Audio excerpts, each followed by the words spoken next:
Edward Snowden speaks out at Moscow airport. Uranium processing plant in Guangdong scrapped. Locally, fallout from government failure to push through landfill expansion plans.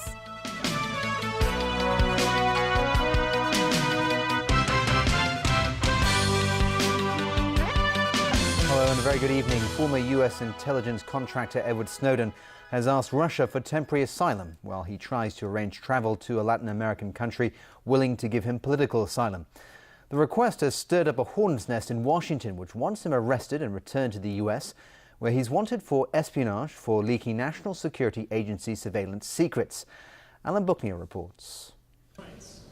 Edward Snowden made the request to Russia during a meeting with human rights activists in the transit lounge of a Moscow airport, where he's been holed up since leaving Hong Kong on June 23rd. Snowden also accepted the offers of asylum he's received from Venezuela, Bolivia, and Nicaragua. I ask for your assistance in requesting guarantees of safe passage from the relevant nations in securing my travel to Latin America, as well as requesting asylum in Russia until such time as these states accede to law and my legal travel is permitted. I did not seek to enrich myself. I did not seek to sell U.S. secrets. Also at the meeting with Snowden was a Russian parliament member who expects Moscow to grant the temporary asylum request, so long as Snowden doesn't reveal further secrets that could hurt the U.S. The message is to protect his rights. Most of the Russian people would agree with that. Definitely my electorate does not regard Mr. Snowden as a criminal. He did nothing wrong to Russia. The request prompted a call from U.S. President Barack Obama directly to Russian President Vladimir Putin. But there appears to be no breakthrough on Washington's demand that Russia expel Snowden.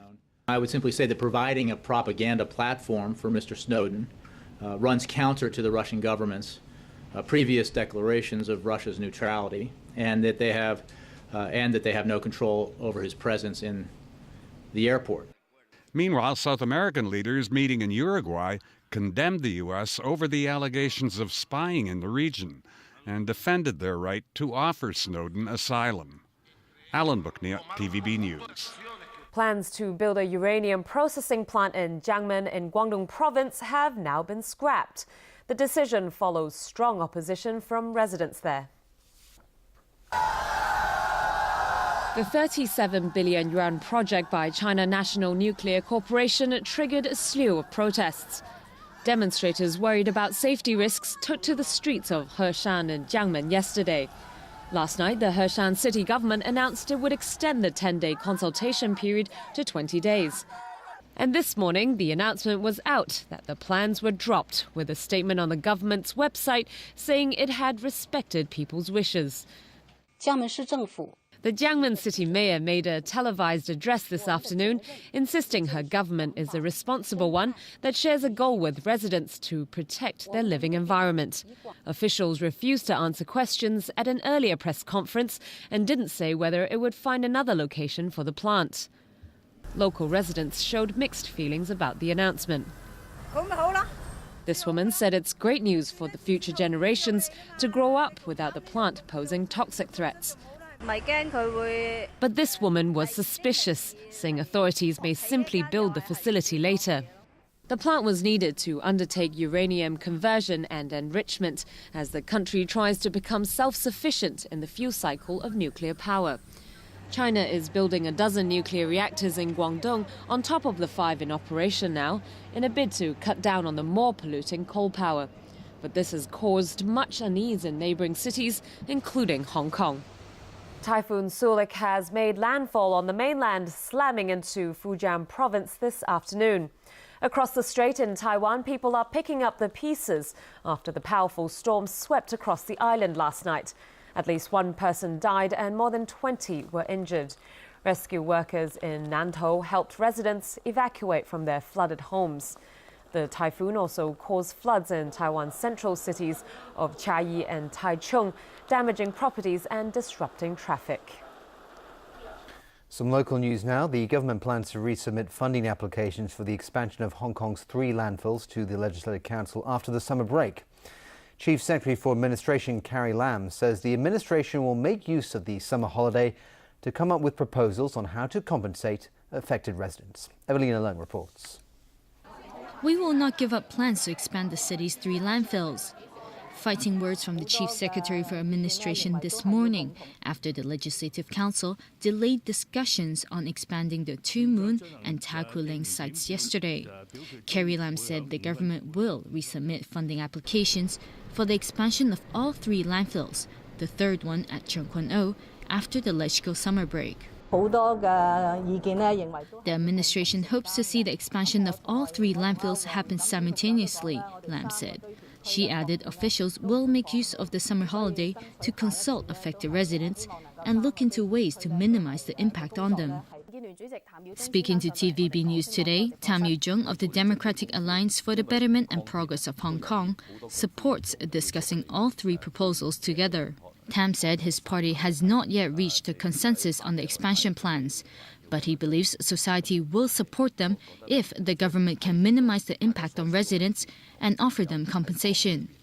Others, meanwhile, say it's important the government learns from this episode. First of all, it shows that in a democratic society, the process is also very important.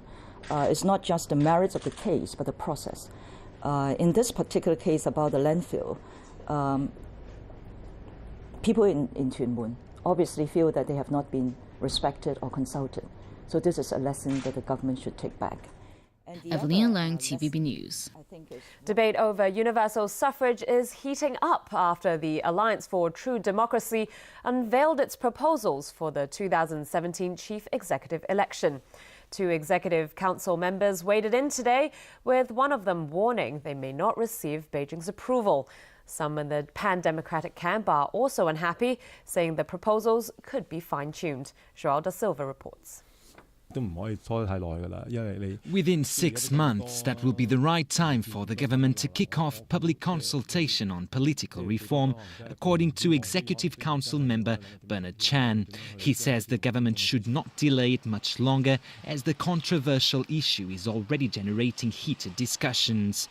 Chan's comments came after the Alliance for True Democracy presented 3 proposals for universal suffrage for the 2017 chief executive election earlier this week. Among the suggestions, a public nomination process in which candidates must win the support of 2% of registered voters. But another Executive Council member, Fanny Law, said that may run against the expectations of the central government. She insisted Beijing has the final say on the matter. Certain members of the pan-democratic camp, meanwhile, say the proposals are not far-reaching enough. Any system, which will, have a effect to screen out any nomination to us is totally unacceptable. This is the fundamental principle. The alliance proposal, part of them is somewhat similar to what we propose, but the whole mechanism varied. This is why we need further discussion. You can see in the 3 proposals, none of them conform totally with the original principles raised by the alliance. So that's why I can actually, on behalf of the alliance, to say that actually we are not endorsing any one of the proposals at this moment. While the government comes under fire for using what some call delaying tactics on political reform, the pan-democrats are not wasting any time. Next Wednesday, the People Power leadership plans to meet again to decide whether or not the group will come up with its own universal suffrage proposal. Joao da Silva, TVB News. And still to come on our main news tonight. 3rd Chinese schoolgirl dies in Asiana plane crash. Human error ruled out in deadly train derailment in France. And honouring Pakistani teenager Malala Yousafzai.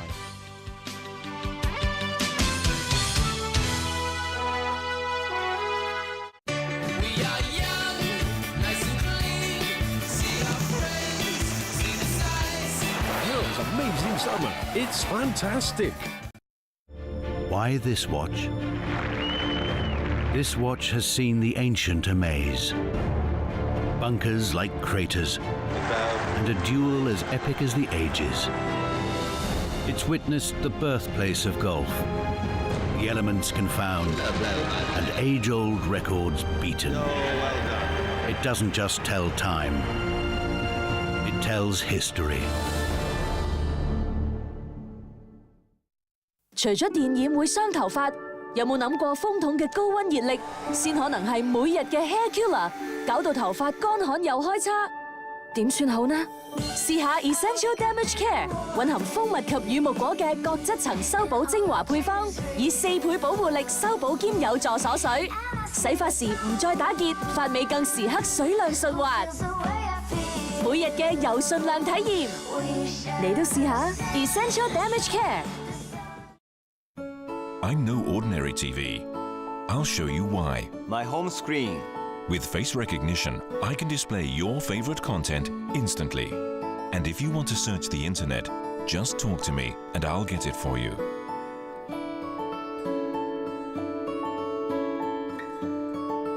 Who am I? I'm Smart TV. Made easy. Smart Viera. Panasonic.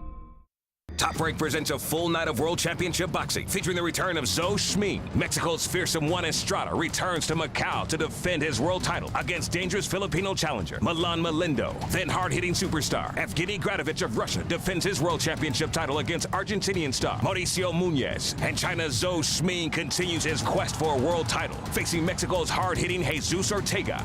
Hotel packages including 2 tickets start at 1,700 Hong Kong dollars. Contact the Venetian Macau Resort Hotel to order now. This is it. The U20 Cup will conclude tonight with Ghana versus Iraq for third place at 10:50, followed by France and Uruguay battling for the championship at 1:30. All live and right here on Pearl.